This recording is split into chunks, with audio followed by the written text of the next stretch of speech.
You ever check your bank balance and think, I barely bought anything, but the money still vanished?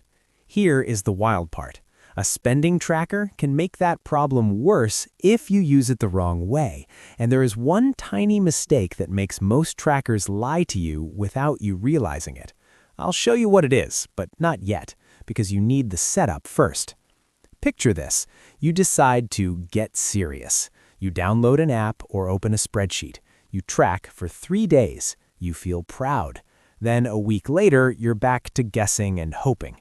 Meanwhile, small leaks keep draining your money like a slow drip you cannot hear. Today, we're fixing that. We're going through the spending tracker mistakes that quietly cost you real dollars and exactly how to correct them step by step so your tracker actually saves you money. Number 1, tracking everything, then quitting. Most beginners start like this. They try to track every penny, every snack, every tip, every random purchase. It feels responsible, but it's also exhausting. Exhaustion kills consistency, and inconsistency makes your tracker useless. Example, you buy a $4 coffee, then a $2 snack, then a $5 parking fee. You stop and log each one. It takes mental energy every time. By day 4, you miss a couple. By day 7, you stop completely. Now you have a half-truth tracker, and half-truths lead to bad decisions.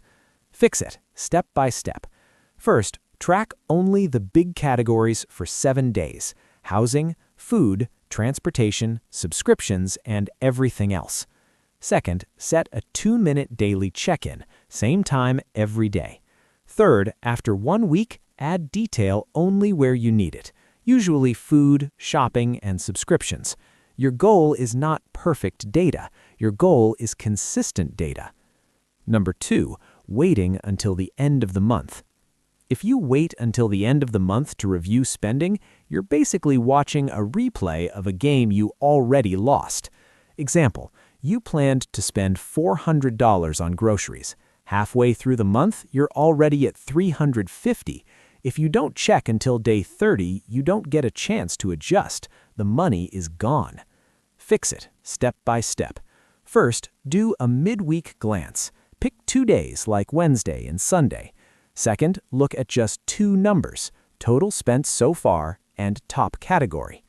Third, if one category is running hot, decide one small change for the next 3 days. Small corrections in real time beat big regrets at the end. Number 3, using categories that are too vague.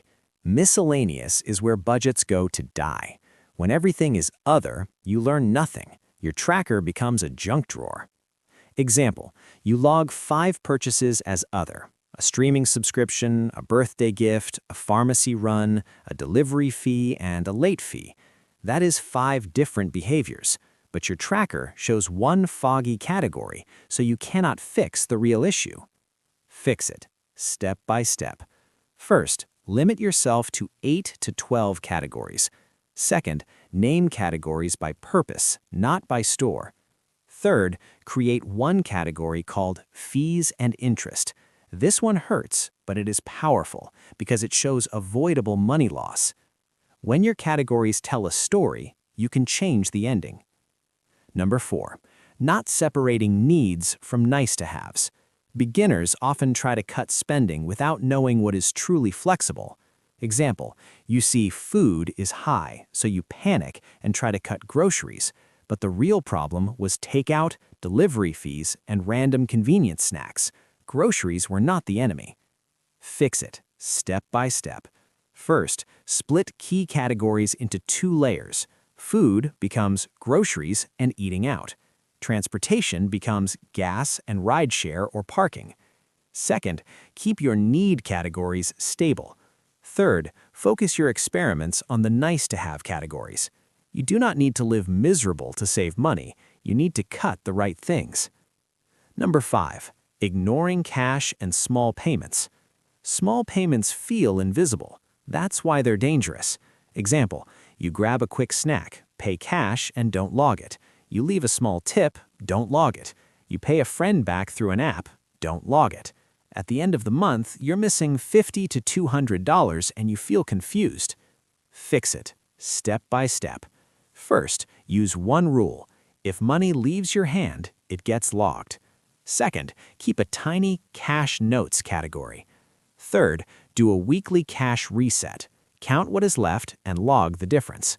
Those little leaks add up fast. They often decide whether you save or not.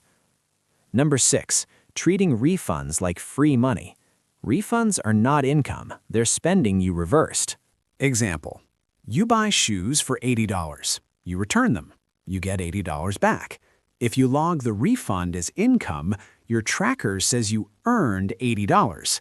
Now you feel richer than you are, and you might spend more. Fix it, step by step. First, log refunds in the same category as the original purchase. Second, tag it as a refund if your app allows it. Third, when you review, focus on net spending per category, not random income spikes. A tracker should reflect reality, not make you feel better for 5 minutes. Number 7, not planning for not monthly expenses. This is where people get blindsided. Example, car insurance hits every 6 months. A yearly subscription renews. A holiday gift season shows up. A car repair happens. Your tracker looks fine for months. Then 1 month explodes. You think you failed. You did not fail. You just did not plan. Fix it, step by step. First, list your not monthly expenses. Insurance, car registration, annual memberships, gifts, travel, medical deductibles. Second, divide each by 12. Third, create a category called sinking funds and set aside that monthly amount. This single change can turn chaos into calm. Number 8, trusting the app to categorize for you. Auto categories are helpful, but they're often wrong. Example, a big box store purchase gets marked as groceries, but half of it was household items and a game.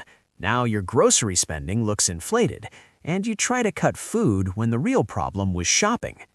Fix it, step by step. First, review categories twice a week. Second, correct the biggest mistakes only. Start with anything over $20. Third, create a rule list in your head. Certain stores always get double-checked. You do not need perfection, you need fewer wrong signals. Number 9, tracking but not setting a target. This is like weighing yourself without having any health goal. Data alone does not change behavior. Example, you track eating out and learn you spent $300. Okay, now what? Without a target, next month becomes another report, not a change. Fix it, step by step. First, pick one category to optimize for the next 14 days. Second, set a simple target. For example, eating out limited to 2 times per week. Third, define a replacement. If you cut takeout, what will you do instead? Meal prep, frozen meals, or a quick grocery plan? Tracking shows you the map. Targets tell you where to drive. Number 10, the false precision trap. This is the mistake I teased at the start. It quietly destroys most spending trackers. False precision is when you obsess over tiny details and ignore the big forces that actually move your money. Example, you spend 10 minutes deciding whether a purchase belongs in dining or entertainment. Meanwhile, you are paying $16 per month for a subscription you forgot, plus overdraft fees, plus high-interest debt interest. Your tracker looks detailed, but it is not effective. Fix it, step by step. First, focus on the big 4 money movers: housing, transportation, food, and debt payments or interest. Second, hunt for silent spend: subscriptions, fees, interest, and auto renewals. Third, use one simple review question every week. What did I pay for that did not improve my life at all? That's where the easy savings hide. Number 11, forgetting to track timing, not just amount. When you spend matters as much as what you spend. Example, you get paid on Friday. You spend heavily Friday night, Saturday, and Sunday. By Tuesday, you feel broke. Then you tell yourself you need more income. But the real issue was timing. You spent your whole week's flexibility in 3 days. Fix it, step by step. First, label payday week spending versus non-payday week spending. Second, create a 48-hour pause rule for non-essential purchases during the first 2 days after payday. Third, split your spending plan into weekly mini limits, not one monthly limit. This makes your money last longer without feeling like punishment. Number 12, not connecting spending to real-life goals. A tracker becomes motivating when it connects to something you actually care about. Here's a simple truth. Many people are not broke because they are bad. They're broke because their money is not assigned a job that matters to them. Example, you want an emergency fund, but your tracker only shows spending, not progress. So cutting spending feels pointless. Then you quit. Fix it, step by step. First, pick one goal, emergency fund, debt payoff, or a down payment. Second, name it in your tracker as a category, like emergency fund build. Third, every time you save money in one category, move a portion into the goal category the same day. Even small wins build momentum, and momentum keeps you consistent. A quick research reality check. Many surveys show a large share of Americans cannot comfortably handle an unexpected expense of a few $100s without borrowing or cutting something else. That is why these tracker fixes matter. They're not about being perfect. They're about building stability. Number 13, double counting transfers and payments. This one makes your spending look bigger than it is, and it makes you feel guilty for money you did not actually spend. Example, you move $200 from checking to savings. Then you record it as an expense called savings. Later, your tracker says you spent $200, but you did not spend it, you moved it. Another example, you pay your credit card bill for $600. If you already tracked the original purchases during the month, logging the card payment as a new expense double counts the same spending. Fix it, step by step. First, create one special category called transfers. Do not treat it like spending. Second, track credit card purchases when they happen, not when you pay the card. Third, when you pay the card, label it as credit card payment transfer so it does not inflate your spending. Number 14, never reconciling your tracker with your bank. A tracker is only useful if it matches reality. If it does not match, you stop trusting it. Then you stop using it. Example, your tracker says you have $180 left for the week. Your bank balance says $70. Now you're confused. You either panic or ignore it. Both paths cost you money. Fix it, step by step. First, pick 1 day per week for a quick reconcile, 10 minutes. Second, open your bank or card app and compare the last 7 days. Third, look for 3 usual suspects: missing transactions, duplicate entries, and pending charges that just posted. Fourth, adjust your tracker immediately so you can make real decisions with real numbers. Number 15, forgetting reimbursements and paybacks. Reimbursements are sneaky because they sit in the middle. They're not true income, they're not true spending either, but if you track them wrong, your tracker gets distorted. Example, you pay $100 for a team lunch, and your coworkers send you their shares later. If you log the lunch as food, but do not log the paybacks correctly, your food spending looks huge. Then you cut groceries for no reason. Fix it, step by step. First, create a category called reimbursable spending. Second, log the full purchase there when you expect money back. Third, when the money comes back, log it as a reimbursement into the same category so it nets out. Fourth, if the reimbursement never comes, move it into the correct category at the end of the month and treat it as real spending. Number 16, not splitting one receipt into multiple categories. One trip can be 3 different behaviors. If you dump it into one bucket, you learn the wrong lesson. Example, you go to a big store and spend $150. $60 is groceries, $50 is household items, and $40 is a random impulse buy. If you put all of it in groceries, you will think food is the problem, but the impulse buy was the problem. Fix it, step by step. First, anytime a receipt has more than one purpose, split it. Second, split only the big parts if you are busy. Even 2 splits helps. Third, use quick rounding so it stays easy. You are building awareness, not doing accounting homework. Number 17, ignoring payment due dates until fees hit. A spending tracker that ignores timing can still fail you if you miss deadlines. Example, you have enough money to pay your bill, but you forget the due date. Then you get a late fee. Then your interest charges start growing. That is money you get nothing for. Fix it, step by step. First, add a simple bills calendar inside your tracker. Second, list due dates for rent, utilities, credit cards, and subscriptions. Third, set a rule. Pay important bills 2 business days early. Fourth, track late fees in a category called avoidable costs so you feel the pain clearly and stop repeating it. Number 18, tracking only the amount, not the reason. When you do not capture the reason, you cannot fix the habit. Example, you see eating out $240, but you do not know why it happened. Was it stress, busy schedule, social plans, convenience? Without the reason, next month repeats. Fix it, step by step.